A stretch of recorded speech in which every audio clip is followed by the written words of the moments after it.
Hello CS executive वाले बच्चों, क्या हाल चाल। मैं सीएस नितेश कुमार जायसवाल अब आपको वेलकम करता हूं test number 3 out of total test 8।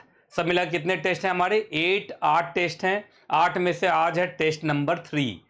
तो 2 टेस्ट हमारे हो चुके हैं, आज ये तीसरा टेस्ट है और इसके बाद भी 5 और टेस्ट अभी होने बाकी है।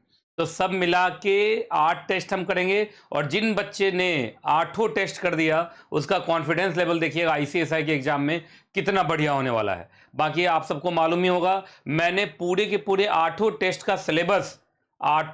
का सिलेबस मैंने एक बार में ही आपको डिक्लेयर कर दिया था। डेट भी, सिलेबस भी, उसका भी वीडियो यूट्यूब पे है, आप उसको जाके वहां पर देख सकते हैं, है ना। तो आज है test number 3 CS executive group first and group second का होगा कल। बाकी एक बार अगर बच्चों को याद करवाना हो तो मैं याद करवा देता हूं। आपको याद होगा आज ये टेस्ट नंबर 3 है, आज ये टेस्ट नंबर 3 है। ये देखिए आप, ये है आपका एग्जैक्टली टेस्ट नंबर ये तो ग्रुप 2 का है। ग्रुप 1 का दिखा देता हूं एक बार। हाँ, ये ग्रुप 1 का है। ग्रुप फर्स्ट का टेस्ट नंबर 3 26 अक्टूबर, है ना। और ये सारे चैप्टर्स हैं जिसका आज टेस्ट हो रहा है, ठीक है ना। टेस्ट नंबर 4 के बारे में मैं एक बार बता देता हूं आपको, एक बार देख लीजिए। टेस्ट नंबर 4 टेस्ट नंबर 4 आपका होने वाला है 2 नवंबर को। टेस्ट नंबर 4 आपका होगा 2 नवंबर को, सैटरडे रात 10 बजे। और इसके अंदर जो चैप्टर्स हैं, CLP volume first chapter number 20 members and share holder account audit and auditors, SBIL में mega form, FSO financial service organisation and JIGL के अंदर सीपीसी और इंफॉर्मेशन टेक्नोलॉजी एक्ट। 1 2 3 4 5 6 1 2 3 4 5 6 7, तो 7 चैप्टर्स हैं। और ये टेस्ट नंबर 4 जो 2 नवंबर को होगा सैटरडे रात 10 बजे। आप में से कोई बच्चा अगर हमारा व्हाट्सएप ग्रुप ज्वाइन नहीं किया हुआ है तो इस स्कैन कोड को स्कैन कर लीजिए और आप व्हाट्सएप ग्रुप को ज्वाइन कर लीजिए। जो हमारा व्हाट्सएप ग्रुप है, और मैं फिर से बता दे रहा हूँ, ये जो हमारा व्हाट्सएप ग्रुप है ये पूरा का पूरा फ्री है। इसके लिए कोई फीस किसी को देने की जरूरत नहीं है। ये जो शीट मैंने अभी आपको दिखाया था, ये शीट भी आपका एग्जैक्टली आपका उस ग्रुप में मैंने डाला हुआ है। पूरे के पूरे 8 टेस्ट का सिलेबस, 8 टेस्ट का डेट, ये सब मैंने अपने इस व्हाट्सएप ग्रुप पे डाला हुआ है। तो इस व्हाट्सएप ग्रुप को जल्दी से ज्वाइन कर लीजिए। इस ग्रुप में कोई डिस्टरबेंस नहीं होती है, कोई डिस्कशंस नहीं होते हैं, बस टेस्ट से जुड़ा हुआ इंफॉर्मेशन मैं डालता हूं। आपको पढ़ाई करने में कभी कोई डिस्टरबेंस नहीं होगा। इस ग्रुप को जरूर ज्वाइन करके रखिए, आपको फायदा होगा, ठीक है जी। तो अगर आपने ग्रुप को ज्वाइन नहीं किया तो ग्रुप को ज्वाइन कर लीजिए। बाकी इस वीडियो के डिस्क्रिप्शन में भी आपको लिंक मिल जाएगा आपका ग्रुप का, वो ग्रुप जरूर ज्वाइन कर लीजिएगा, ठीक है। तो चलिए आज अब स्टार्ट करते हैं आज का टेस्ट नंबर 3 जो है ये आपके सामने। अच्छा, बहुत सारे बच्चों ने मुझे बोला कि सर थोड़ा सा क्वेश्चन कम कर दीजिए, क्योंकि लिखते लिखते हम परेशान हो जाते हैं और 8 टेस्ट देना है और एग्ज़ाम टाइम है तो प्रिपरेशन का टाइम है, तो हमें अपना भी पढ़ाई करना होता है। तो इस वजह से मैंने पहले 8 क्वेश्चन मैं दे रहा था, उसको घटा के मैंने 5 क्वेश्चन कर दिया है। तो आप आराम से कंफर्टेबली टेस्ट दीजिए। एक क्वेश्चन को अटेम्प्ट करने के लिए आपको 8 मिनट का टाइम मिलेगा और 5 क्वेश्चन को अटेम्प्ट करने के बाद लास्ट में मैं आंसर दिखाऊंगा। और डिटेल में अगर आपको आंसर मैच करना है तो इसी व्हाट्सएप ग्रुप के ऊपर मैं ये पूरा का पूरा पीडीएफ डाल दूंगा, सो दैट कि आप आराम से घर पे बैठ के मैच कर सकें कि गाइडलाइन आंसर जो मैं बताऊंगा उसी के हिसाब से आपने आंसर लिखा है कि नहीं। तो चिंता करने की एकदम जरूरत नहीं है। टेस्ट देना स्टार्ट कीजिए। सबसे पहले वीडियो को लाइक करना मत भूलिए भाई, वीडियो को लाइक करना कहते हैं मेहनत को सलाम है, वीडियो को लाइक है। और ये जो मेरा एनकेजे रात्रि टेस्ट सीरीज है ये तो मेहनत वाली स्कीम है। कोई मेहनत कर रहा है तो उसको बढ़ावा देना चाहिए, वीडियो को लाइक करना चाहिए। तो वीडियो को जरूर लाइक कर दीजिए, शुभारंभ एक अच्छा काम कर दीजिए। और जो बच्चे सीएस एनकेजे सीएस क्लासेस के स्टूडेंट हैं उनका NKJ writing practice and test register है, उसी रजिस्टर में वो टेस्ट देते रहे हैं और आज भी उसी रजिस्टर में वो टेस्ट देंगे, सो दैट सारे टेस्ट एक ही रजिस्टर में रहेंगे और उनको कभी कोई दिक्कत आएगी नहीं। सारी गलतियां एक जगह पर रहे तो उसको देख के हम सीएस के एग्जाम में गलती नहीं करेंगे, ठीक है जी। तो चलिए आज का टेस्ट स्टार्ट होता है। क्वेश्चन नंबर 1 ये रहा आपके स्क्रीन पे। सारे बच्चे कहेंगे सर क्वेश्चन नंबर 1 देखते ही हमारा हो गया हालत खराब। तो बच्चा बोला हालत क्यों खराब हो गया? हालत सर इस वजह से खराब हो गया कि इसमें आपने ऑप्शन दे दिया है। यस, आईसीएसआई के भी एग्जाम में क्या आता रहता है? ऑप्शन आता रहता है। तो आपका ऑप्शन मैंने दे दिया, तो आपके फायदे के लिए दिया है, आपको फायदा ही होगा उससे। ठीक है जी। तो दोनों में से कोई एक क्वेश्चन आपको करना है, दोनों में से आपको कोई एक क्वेश्चन करना है, और आपके 8 मिनट स्टार्ट होते हैं। अब मैं 8 मिनट का पूरा एक वो लगा देता हूँ टाइमर, सो दैट कि आपका लिखने में डिसिप्लिन रहे और आप ज़्यादा टाइम ना ले लिखने में। ये 8 मिनट का टाइम मैंने लगा दिया। Your time starts now. चलिए क्वेश्चन को समझिए और दोनों में से जो भी अच्छा लगे उसका आंसर लिख दीजिए। और चीटिंग नहीं करना है, जल्दी से टाइप कीजिए। हम चीटिंग नहीं करेंगे, चीटिंग किसी भी हालत में नहीं होनी चाहिए। मैं यहीं बैठा हुआ हूँ, मैं सबको देख रहा हूँ।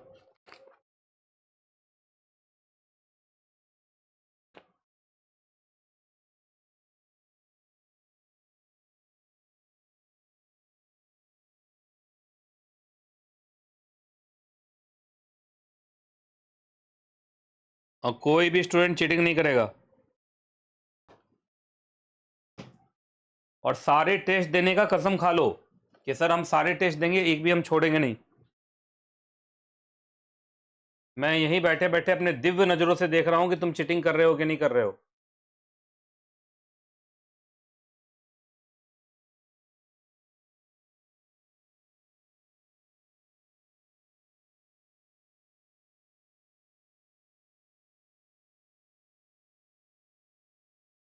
अपनी दिव्य नजरों से देख रहा हूं मैं। अगर चीटिंग करेंगे तो अपना ही नुकसान करेंगे। दोनों में से जो भी क्वेश्चन अच्छा लगे उसका आंसर कीजिए, दोनों में से कोई एक।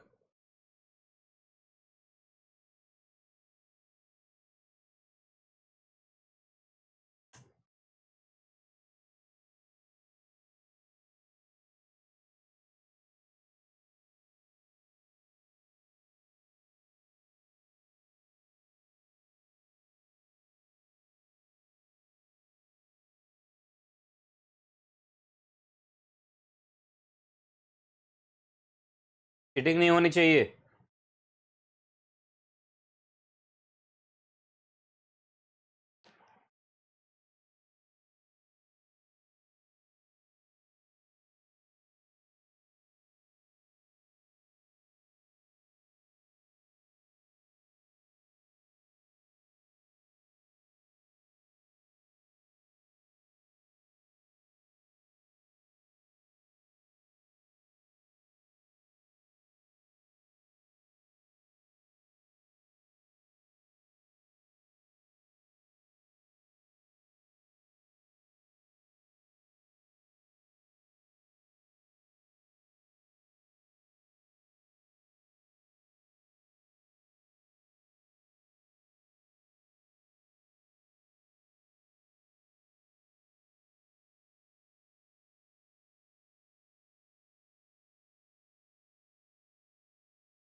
Time out for question number 1. Now it's the turn for question number 2. Question number 2 का टाइम बस हो ही गया है.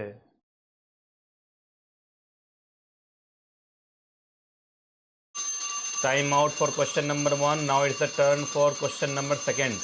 और क्वेश्चन नंबर 2 ये रहा आपके स्क्रीन पे. इसके लिए भी मैं आपको 8 मिनट का टाइम लगा देता हूँ. Your time starts now.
चलिए, time out for question number second. Question number second तो इजी है, कोई दिक्कत तो है नहीं। क्वेश्चन नंबर सेकंड तो इजी इजी मिला है।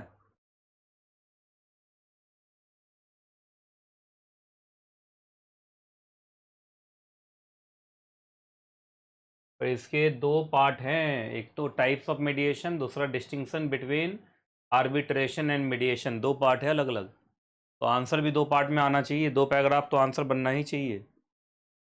कहा सर ये बात अब आप बता रहे हैं, पहले बताना चाहिए था। अब तो टाइम भी हो गया, चिड़िया चुग गई खेत। चलिए कोई बात नहीं है, ये सीखना है ना। टेस्ट इसलिए हो रहा है कि आप सीखें और सीएस के एग्जाम में गलती ना करें। Time out for question number second. Now is the turn for question number 3। ये रहा आपके सामने। कुछ बच्चा बोला सर ये तो देख के ही डर लग गया। अगर यहीं देख के डर लगेगा तो आईसीएसआई के मेन एग्जामिनेशन में क्या करोगे भाइयों और उनकी बहनों? चलो इसको करने के लिए थोड़ा सा टाइम ज़्यादा दे दूंगा, है ना, 1 मिनट का ज़्यादा टाइम दे दूंगा। चलो सबसे पहले कंपनी का नाम जो है वो है रॉक स्टार लिमिटेड। ये लो, रॉक स्टार लिमिटेड। 1 मिनट ज़्यादा टाइम दे दूंगा।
चलिए time out for question number 3। Question number 3 को समझ लिया तो काम हो जाएगा। अब ऐसे ही क्वेश्चन सीएस के एग्जाम में आएंगे और इसी के लिए इसका प्रैक्टिस मैं पहले करा दे रहा हूँ, सो दैट कि आप एकाएक वहां परेशान ना हो जाएं।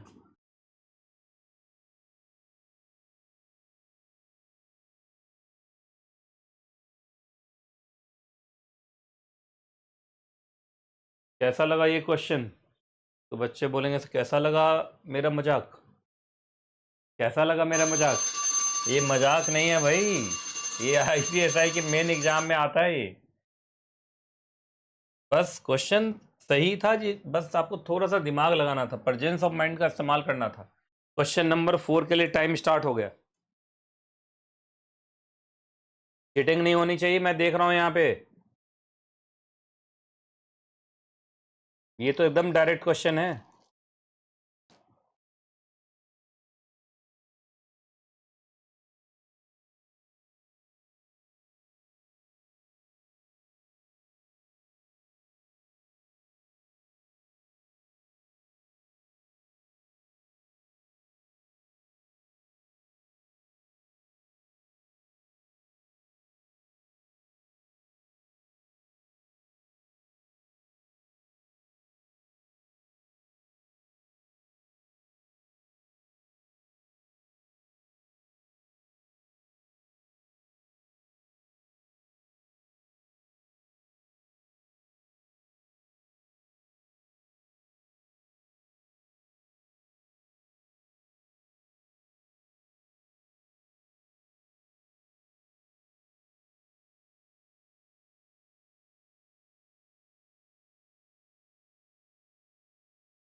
और question number fourth, now it's the turn for last question, that is question number 5, last but not the least. Last but not the list क्यों? क्योंकि इसके बाद में भी 5 टेस्ट और होने हैं। तो ये तो एकदम लॉलीपॉप क्वेश्चन मिल गया था आप लोगों को। अब टाइम आउट हो गया for question number 5, question number 4। अभी है क्वेश्चन नंबर 5, लास्ट क्वेश्चन। आराम से तसल्ली बख्श कीजिए, पर 8 मिनट का टाइम आपके लिए टाइम स्टार्ट होता है अब।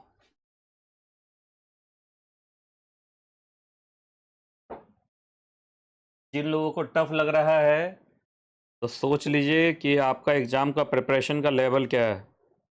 इम्प्रूव कीजिए जल्दी से जल्दी।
लास्ट के 20 सेकेंड्स बाकी।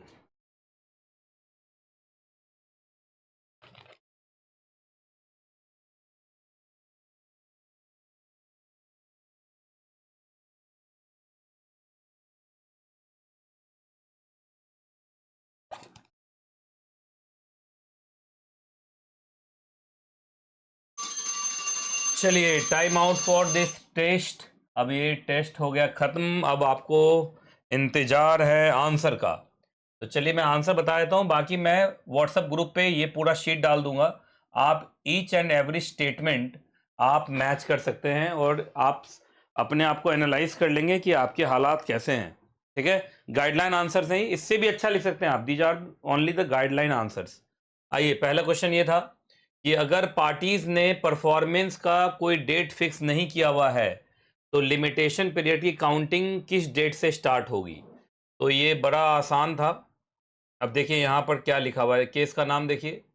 ये केस का नाम है, सुप्रीम कोर्ट का केस है और इसमें साफ साफ बोला हुआ था कि जो जनरली इस केस में स्पेसिफिक परफॉर्मेंस वाला जो केस होता है, suit for specific performance, suit for specific performance वाला जो केस है, इसके अंदर लिमिटेशन पीरियड इज 3 इयर्स। पर 3 इयर्स कहां से गिना जाएगा भाई? तो जो डेट फिक्स किया गया है फॉर परफॉर्मेंस। लेकिन अगर कोई डेट फिक्स नहीं किया गया है, यहां देखिए, अगर कोई डेट फिक्स किया गया नहीं है, when no date it is fixed, तो फिर आपको 3 साल की गिनती करना है उस डेट से जिस दिन प्लेंटिफ को यह बात पता चला कि परफॉर्मेंस को रिफ्यूज किया गया है, मतलब कॉज ऑफ एक्शन अराइज हुआ। तो जिस दिन प्लेंटिफ को यह बात पता चलेगा कि परफॉर्मेंस को रिफ्यूज किया गया है, फिर वहां से वो 3 साल गिना जाएगा। क्लियर है कि नहीं क्लियर है, पहले बताइए आप। तो यही कहानी है, बस इसी को इन्होंने बार बार समझा के लिखा है। ठीक है जी, तो ये आंसर है। अब इसको लाइन बाय लाइन मैच कर लेंगे, ये मैं आपको डाल दूंगा ग्रुप पे, आप इसको चेक कर लेंगे। इसका एक ऑल्टरनेटिव क्वेश्चन भी था, ये तो बड़ा आसान क्वेश्चन था, ये बहुत बार सीएस के एग्जाम में आया हुआ है कि लॉ ऑफ लिमिटेशन सिर्फ कोर्ट में रेमेडी लेने का जो हक है सिर्फ उसको रोकता है, लेकिन आपके राइट को खत्म नहीं करता है। एकदम बात सही है। जो लिमिटेशन एक्ट है वो सिर्फ लिमिटेशन पीरियड एक्सपायर होने के बाद जो आप कोर्ट में पहुंचते हैं फॉर रेमेडीज, आप कोर्ट में नहीं पहुंच पाएंगे, लेकिन राइट आपका खत्म नहीं हुआ है। आप देखिए, सबसे पहले तो आपको सेक्शन 3 लिखना था, जो आपको जनरल रूल बताता है कि जितने भी सूट अपील एप्लीकेशन है वो with in the period of limitation होने चाहिए। बाकी पीरियड ऑफ लिमिटेशन आर्टिकल 226 और आर्टिकल 32 रेट पिटिशन के ऊपर जनरली लगता नहीं है। उसके बाद जो मेन केस था that was Bombay डेइंग and manufacturing company limited versus state of Bombay. यहाँ पे साफ साफ बोला हुआ था कि अगर आपका क्लेम इवन लिमिटेशन पीरियड के बाहर भी, अगर outside the court of law, अगर क्लेम आपका सेटल हो जाता है, सेटिस्फाई हो जाता है, तो याद रखिएगा वो वैलिड होगा, उसमें कहीं कोई दिक्कत वाली बात नहीं है। क्योंकि लिमिटेशन एक्ट आपको कोर्ट में जाने का जो रास्ता है, कोर्ट में जाके जो रिलीफ लेने का, रेमेडीज लेने का रास्ता है, बस उसको रोकता है लिमिटेशन पीरियड के बाद। राइट्स तो आपके जिंदगी भर रहेंगे। ये तो सिंपल सा क्वेश्चन था कि मीडिएशन, सबसे पहले इसमें आपको क्या करना था, मीडिएशन क्या होता है ये बताना था। मीडिएशन क्या होता है, मीडिएशन का डेफिनेशन बताना था। उसके बाद आपको type of mediation, that is court referred mediation, statutory mandatory mediation, private mediation, online mediation, इसके बारे में बताना था। और लास्ट में आर्बिट्रेशन और मीडिएशन के बीच में 5 डिफरेंस बताना था। अगर आपने बता दिया तो बहुत अच्छी बात है, नहीं बताया है तो आपको थोड़ा सा मेहनत करने की जरूरत है।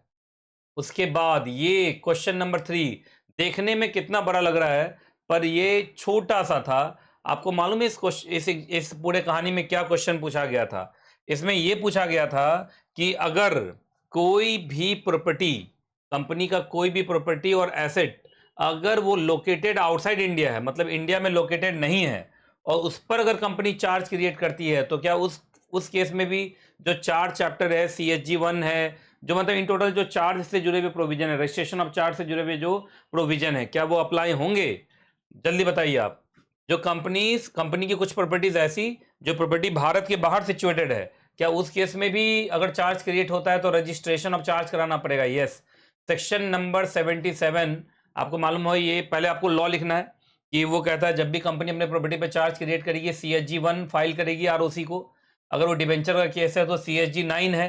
बाकी अगर आपसे लेट हुआ तो कुछ दिन तक आरओसी एक्सटेंशन दे देता है on payment of additional fees, लेकिन उससे भी लेट हुआ तो फिर एड वोलरम फीस लगता है।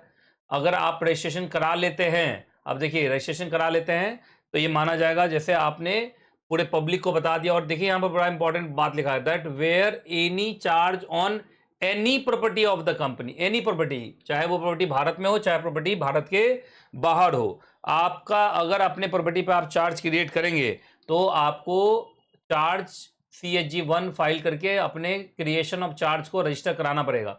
अगर आपने चार्ज को रजिस्टर नहीं कराया तो ये सारे कॉन्सिक्वेंसेस हो सकते हैं, आपको ये भी लिखना था और लास्ट में कंक्लूजन लिखना था। और कंक्लूजन साफ है, कंपनी जो डिफेंस ले रही थी कि हमने चार्ज क्रिएट किया है ऐसे प्रॉपर्टी पे जो भारत में लोकेटेड नहीं है, इस वजह से हम पर चार्ज चैप्टर नहीं लगेगा या रजिस्ट्रेशन ऑफ चार्ज की रिक्वायरमेंट नहीं रहेगी, ये डिफेंस कंपनी का करेक्ट नहीं है।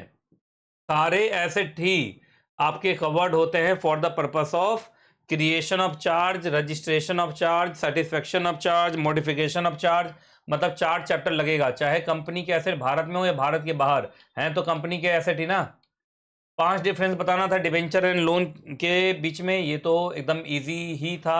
आपका पहला पॉइंट तो दोनों का डेफिनेशन ही होना था, उसके बाद आराम से ये 5 पॉइंट ऑफ डिस्टिंक्शन आप मैच कर लीजिएगा, ये मैं व्हाट्सएप ग्रुप पे डाल दूंगा। ये तो सीधा क्वेश्चन था, इसमें कुछ समझाने लायक नहीं था। एंड क्वेश्चन नंबर 5, सोसाइटी किन किन पर्पज से बन सकती है, तो सोसाइटी किसी भी लीगल पर्पज के लिए बनाया जा सकता है।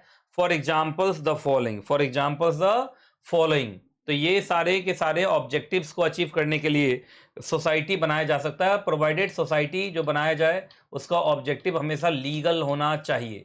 ठीक है जी, तो इसी के साथ ये टेस्ट तो हुआ खत्म एंड आई होप कि आपको ये टेस्ट देके बहुत मजा आया होगा। एंड सबसे इंपॉर्टेंट ये है कि आप इस व्हाट्सएप ग्रुप को जरूर ज्वाइन कर लीजिएगा, यहीं पर अभी मैं आंसर शीट डालूंगा। एंड कहीं ना कहीं अगर हल्का सा भी आपको झटका लगा है, हल्की सी भी अगर आपकी नींद खुली है इस टेस्ट के बाद, तो मैं सफल हो गया। मैंने बोला अभी जहां लोग बड़े बड़े रिवीजन मैराथन्स लाला के लोग व्यूज ले रहे हैं, है ना, बड़ाइयां ले रहे हैं मैं कहाँ टेस्ट ले रहा हूं। लेकिन ये टेस्ट वाला काम ज़्यादा इंपॉर्टेंट है। फिर वही वाली बात है, ये टेस्ट वही देगा जो बच्चा मेहनती है, क्योंकि ये तो मेहनत वाली स्कीम है ना। यहाँ मेहनत है और जहाँ मेहनत है वहीं सक्सेस है, इस बात को जान लीजिएगा। जहाँ कंफर्ट है वहाँ सक्सेस नहीं है, इस बात को कान खोल के समझ लीजिए। तो इसी बात पे वीडियो को जरूर लाइक कर दीजिए और अगले टेस्ट की तैयारी शुरू कर दीजिए। अगले टेस्ट के बारे में मैंने बता दिया था, बाकी इस व्हाट्सएप ग्रुप पे भी मैंने अगले टेस्ट का पूरा शेड्यूल पूरा सिलेबस डाल दिया है। ठीक है जी, तो मिलते हैं किसी और टेस्ट के साथ। तब तक के लिए हैप्पी दिवाली, दिवाली की बहुत बहुत शुभकामनाएं, है ना। हैप्पी एंड मैं सेफ दिवाली तो सब लोग बोलते बोलते हैं, I am wishing you happy, delightful and colourful and happy Diwali. Thank you ji, thank you, शुभ दीपावली आप सबों को, थैंक यू।